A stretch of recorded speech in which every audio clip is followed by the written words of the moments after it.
I'm here at the European Development Days in Brussels, and with me is Christel Bultman, the Program Director for Peace Building at CARE Nederland.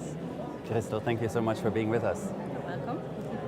So you deal a lot with the issue of resilience, especially in fragile states. Tell us what the challenges are there to make communities more resilient. I think the issue of resilience is especially complex in fragile states, and I'm very happy that the European Commission picked up on that in their communication. It is especially difficult because communities in fragile states are often completely disrupted. Social infrastructures have been disrupted, and there is a big crisis at the same time. So there is also a lot of emergency assistance actually. And some of the emergency assistance is actually not very helpful when it comes to the issues that are important for building resilience, such as building capacities of communities at the local level.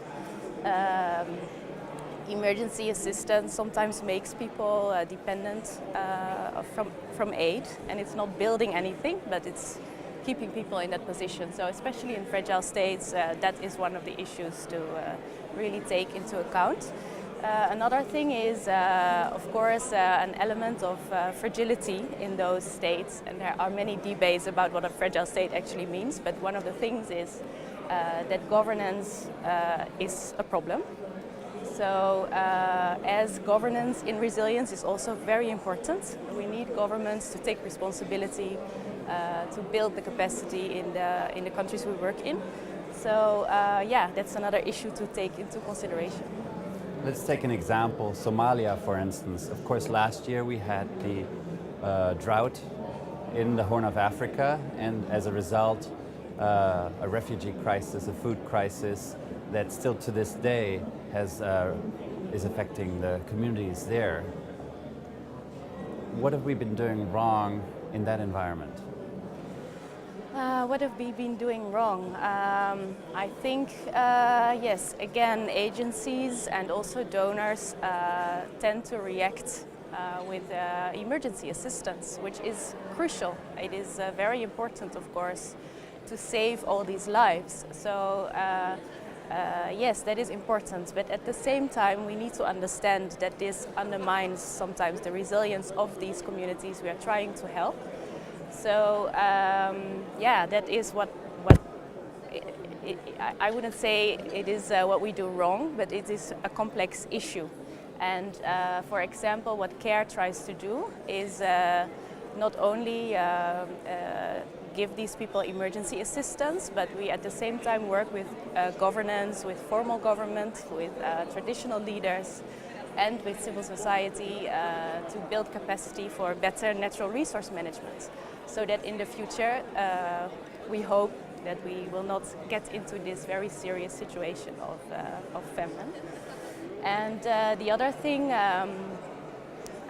like you mentioned, it is of course also a very fragile state.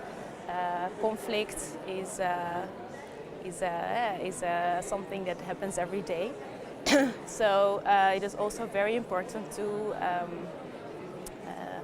take conflict sensitivity into any resilience program or any humanitarian program that we are doing. So we are trying to do that. Yeah, and there are no easy answers, and Somalia, of course, is one of the toughest challenges right now, especially in the south, where access is limited, and overall, of course, where governance remains a challenge. Can you give us an update on the situation over there and some of the new initiatives that you see that are promising? Well, the political process is, as usual, very complex, although there is some light at the end of the tunnel. Yeah, I think with increased stability, we get more access to populations, and we get actually, now that what we need to do is get out of this humanitarian trap, I would almost say. And with that, I don't mean that we should stop emergency assistance, because that is a very simplified way of looking at things, of course. These people will still need food and water, for example. But at the same time, it creates opportunities to do a bit more and to actually start building resilience of these communities. How do you see this new focus on resilience change the way that implementing organizations do their work? The NGOs, the consulting firms, the companies that help the World Bank, the other donors kind of implement projects on the ground? I think for us, actually, CARE is a double-mandated organization, and we've been working on resilience. I think, although maybe we didn't call it that way. For us, it is really encouraging to see that also from the donor side, there are now these efforts to bridge the gaps between humanitarian and development, because that obviously has been a very difficult thing for us, and it still is actually. If you do a humanitarian project, it needs to be very humanitarian, and it's very difficult for implementing agencies to sell resilience under. It has been difficult to sell resilience under humanitarian projects, and the same on the development side. It has been sometimes difficult to really implement, to get funding, for example, for projects that actually make sense in a crisis, but that still want to work on development.